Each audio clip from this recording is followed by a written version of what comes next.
warahmatullahi wabarakatuh.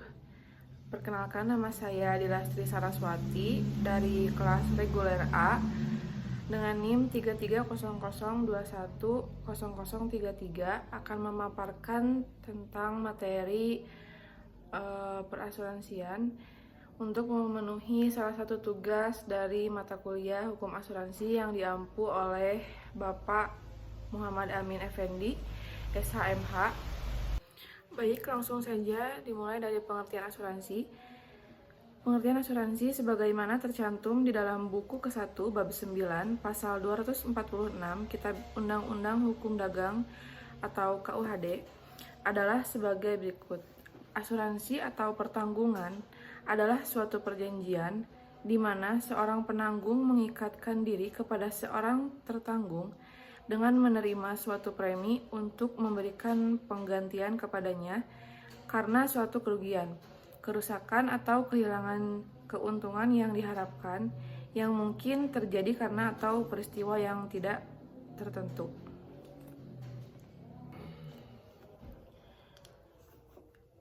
Definisi yang lebih luas lagi daripada definisi pasal 246 KUHD adalah definisi pasal 1 angka 1 Undang-Undang Nomor 2 Tahun 1992 tentang usaha perasuransian menyatakan bahwa asuransi atau pertanggungan itu adalah perjanjian antara kedua belah pihak atau lebih dengan nama pihak penanggung mengikatkan diri kepada tertanggung dengan menerima suatu premi asuransi untuk memberikan penggantian kepada tertanggung karena kerugian, kerusakan, atau kehilangan keuntungan yang diharapkan, atau tanggung jawab hukum kepada pihak ketiga yang mungkin akan diderita pihak tertanggung yang timbul dari peristiwa yang tidak pasti, atau untuk memberikan suatu pembayaran yang didasarkan atas meninggalnya atau hidupnya seseorang yang dipertanggungkan. Selanjutnya ada tujuan asuransi. Saya mengutip dua tujuan. Yang pertama, tujuan asuransi menurut Emi Pangaribuan sebagaimana yang dikutip oleh Joko Prakoso dan Iketut Murtika mempunyai tujuan utama untuk mengalihkan resiko tertanggung yang ditimbulkan oleh peristiwa-peristiwa yang tidak diharapkan terjadi kepada pihak lain atau penanggung. Dan yang kedua, pada awal kelahirannya asuransi bertujuan untuk mengelola, mengalihkan, atau membagi risiko. Tujuan asuransi berupa mengelola risiko di atas selaras dengan pernyataan William J.R. dan Richard M.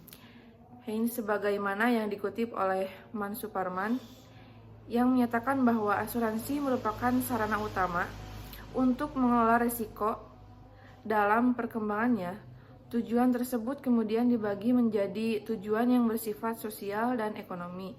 Tujuan yang bersifat sosial meliputi kesejahteraan anggota dan keamanan sosial. Sedangkan tujuan yang bersifat ekonomis mencakup tujuan pengalihan risiko itu sendiri, yaitu kebutuhan ganti kerugian dan premi.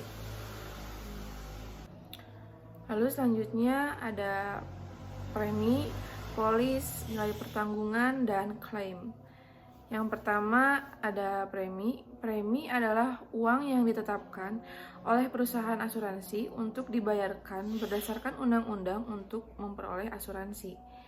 Yang kedua ada polis asuransi, merupakan surat kontrak atau perjanjian sebagai bukti pengalihan risiko dari tertanggung kepada penanggung. Jadi polis asuransi ini merupakan surat kontrak atau perjanjian yang dibuat oleh tertanggung dan juga penanggung. Yang ketiga ada nilai pertanggungan, merupakan nilai ekonomis tertanggung yang dijamin oleh penanggung. Yang terakhir ada klaim asuransi. Klaim asuransi ini merupakan kewajiban penanggung untuk membayar ganti rugi jika tertanggung mengalami resiko kerugian yang dijamin dalam polis asuransi. Yang selanjutnya kita beralih kepada fungsi asuransi. Fungsi asuransi menurut pandangan Sri Rejeki Hartono sebagaimana yang dikutip oleh Junaidi Gani adalah suatu upaya untuk menanggulangi ketidakpastian terhadap kerugian khusus untuk kerugian-kerugian murni dan bukan kerugian yang bersifat spekulatif.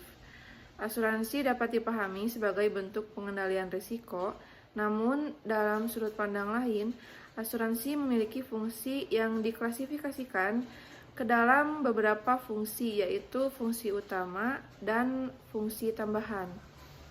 Fungsi utama terbagi menjadi 3, yaitu pengalihan risiko penghimpunan dan premi seimbang.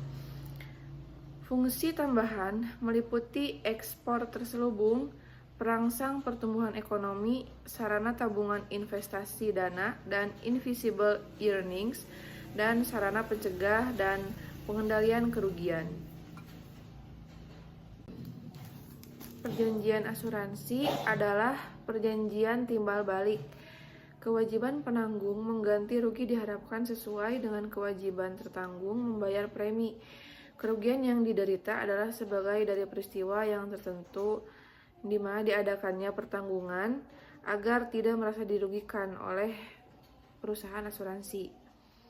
Perjanjian sendiri masuk ke dalam jenis perjanjian khusus yang diatur dalam Kitab Undang-Undang Hukum Dagang KUHD, di mana perjanjian asuransi wajib memenuhi persyaratan kontrak asuransi yang meliputi hak dan tanggung jawab antara perusahaan asuransi sebagai penanggung dan pemegang polis sebagai tertanggung. Adapun dasar hukum asuransi di Indonesia saat ini diatur dalam Undang-Undang Nomor 40 Tahun 2014 atau Undang-Undang Perasuransian.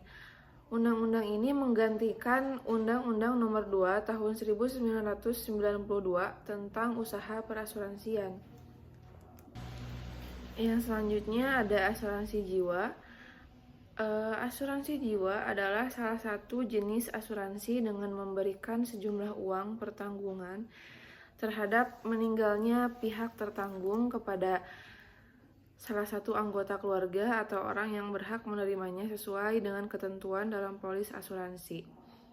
Salah satu tujuan seseorang memilih program asuransi jiwa adalah untuk memperoleh proteksi berupa uang pertanggungan yang ketika tertanggung meninggal atau tidak produktif bekerja, uang pertanggungan tersebut dapat mencukupi kehidupan pokok keluarganya.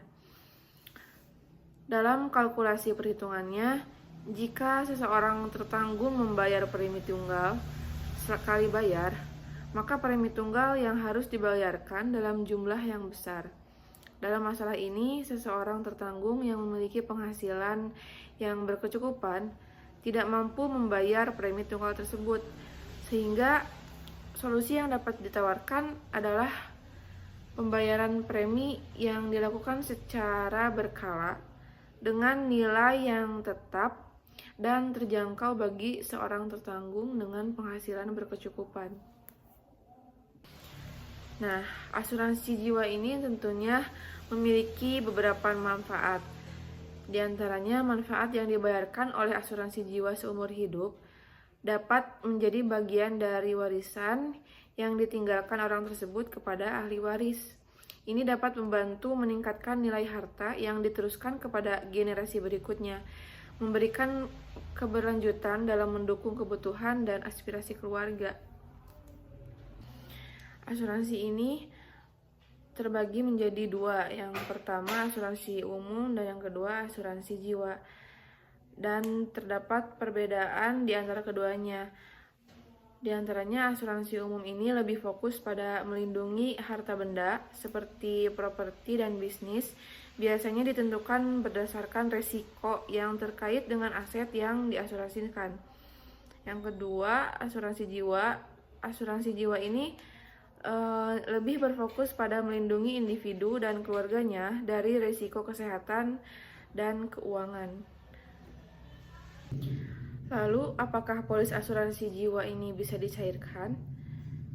Ada beberapa jenis polis asuransi jiwa yang bisa dicairkan seperti whole life atau universal life. Dapat memiliki nilai tunai yang dapat dicairkan.